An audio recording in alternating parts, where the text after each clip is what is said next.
The photograph below, courtesy of Michael Hesemann, indicates this area, with the probable site lying a little below the heavy arrowhead. The photo looks due south and was shot from just outside the present south wall of the old city. Hesemann was impressed that although Meier has not been back there to view the region, the site he described over the cell phone contained the landslide/rubble ravine. It would seem futile, even if permission could be gained, to attempt to detect what is left of the tomb site underneath the rubble, as all the artifacts inside it had been removed in L963. Translator's note: the two black and white photos above are not labeled in the original German book, but my best educated guess is that the first photo is a close-up shot of the more probable site, which is marked by the heavy arrowhead on the color photo.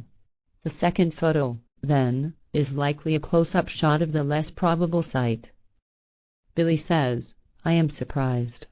And since we are already at it, when I was allowed to travel with Asquith back into Jmmanuel's time and also actually meet him whereby I could speak with him using the language converter there, he told me his life story, which was very different from what is maintained in the New Testament. With certainty, it arose from his explanations that he was in no way religious and, therefore, was no religious faith bringer or religious revolutionary. Actually, he was a revolutionary, he said so himself, but not in the sense of a religious form but rather in relation to the true teaching of the Spirit, as this is also clear from the Talmud Jmmanuel. He said that he was very unpopular with the superiors, the rulers as well as the scribes, etc., and that his life was endangered as a result of his revolutionary teachings, for he enlightened the people and advocated for their freedom in every respect. He did this in such a way because on the one hand, this was his mission that he had to fulfill here since ages ago, across different personalities and across different reincarnations of his spirit form, and on the other hand, because this was also the desire of his parents, Mary and Joseph, who did not hold to the old traditional and falsified teachings. And as I could learn from Jmmanuel, when I asked him about it, the story of the carpenter's son is not correct, for his foster father, Joseph, had not been a simple carpenter but rather the owner of a small carpentry, with various workers who fulfilled his orders for him. Joseph had already learned the craft as a carpenter from the ground up with his father, who had already originally placed a ship carpentry on the legs. Thus, Joseph and Mary, as well as Jmmanuel and his brothers and sisters, hadn't been simple folk from the common people, but according to Jmmanuel, they would have enjoyed a degree of prosperity, which also allowed it that Father Joseph and Mother Mary, as well as all children, could learn to read and write. Thus, Joseph was an independent craftsman with his own business, so to speak, and just as independent were also Jmmanuel's brothers, who pursued their own crafts. And as Jmmanuel said, he, too, was very independent and autonomous, was an expert of reading and writing, and earned his living through the spreading of the Spirit teachings, for which he received donations, which he did not administer himself, however rather, he let these be administered by one of his disciples. Quetzal says, those are issues that are familiar to me. Billy says, aha, then you should also know that it was in no way the Jewish people who bore the guilt for the fact that Jmmanuel was sentenced to death by the cross. In fact, it was such that the Roman garrison ruled in Jerusalem at that time, and its laws possessed validity. Only the Jewish scribes and the Jewish leaders were actually guilty of the fact that Jmmanuel was sentenced to death, although a huge misunderstanding also contributed to this. When Jmmanuel was asked the question as to whether the accusation was correct, when he said, "You said it," he didn't mean that the alleged accusation was true, but the meaning of his words was that he meant that the questioner said it. And it was precisely this misunderstanding that was the deciding factor for the guilty sentencing. The scribes and the rulers, however, who fought vehemently against Jmmanuel's teachings, were true Jews, and they were the actual ones who strove to eliminate Jmmanuel, and to be sure, finally and for all time, through an execution.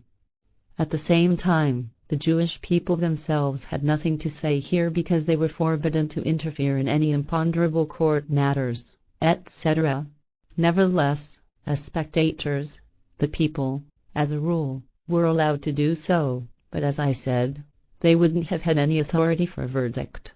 But as always, it was also the case with those who were authorized that under them, there was a certain percentage of the mob that was strongly greased with pieces of silver from the Jewish scribes and elders, as well as from the synagogue big shots, etc., in order to cry out for the death penalty when those who were responsible for sentencing and, thus, not the Jewish people were asked for the verdict.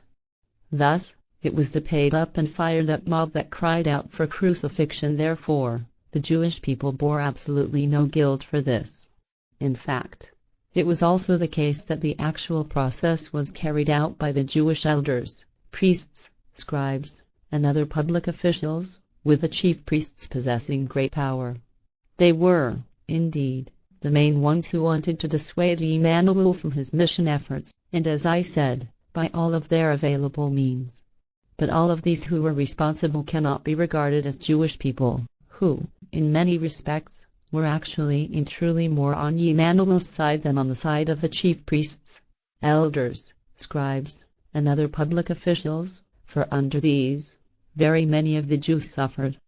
But the fact that the blame for Jmmanuel's crucifixion is placed upon them is based on deliberately false political, theological and, thus, religious accusations, which should serve the purpose, and which had the intention, of denigrating the Jews and lifting up Christianity high into the sky. And precisely from this arose the hatred of the Jews, to which millions of Jews and Jewish friends fell victim in the Second World War, through the inhumane and degrading madness of the final solution. What is still to be said concerning the trial before Pilate probably needs no great explanation, for the whole thing was just a formality, in order to satisfy the Roman rite and law. But what is to be said in relation to the first trial by the Jewish officials, who partly consisted of chief priests, scribes, and elders, who influenced the rest? It was, indeed, the case that it was an effective process, even though this has long been challenged by various sides. Sfath taught me all this. Quetzal says, "You are very detailed, and everything is completely accurate." Billy says, "Now, in this whole connection, only Jmmanuel's journey to Kashmir in India is missing, and his work there, as well as his death at the age of about 115 years and his burial. It is repeatedly asserted that this does not correspond to the truth, and that Hazrat Mirza Ghulam Ahmad of Qadian, the founder of the Islamic sect Ahmadiyya, had told fibs with the story that he had discovered Jmmanuel's grave in Srinagar, India. As Sfath already explained to me, this corresponds, at least, to a form of reality, because the founder of the sect wasn't actually the discoverer of the tomb. Rather, a man named Kanishka Rashtrakuta found the tomb in the year AD 746. All this is vehemently denied, however, by all sorts of scientists and would-be scientists, as well as by would-be know-it-alls. Quetzal says, that will also continue to remain so, for know-it-alls and wrong scientists, etc., never die out. Nevertheless, what Sfath explained to you undoubtedly corresponds to the truth, because we've clarified these issues very precisely, and thus, there is no doubt that Jmmanuel had worked in India, was also married there, and fathered several children, of which a son went to Jerusalem during his older years and hid Judas Iscariot's scrolls in Jmmanuel's tomb, where you then found them in 1964, when Isa Rashid led you there. Billy says, "Thanks for your information."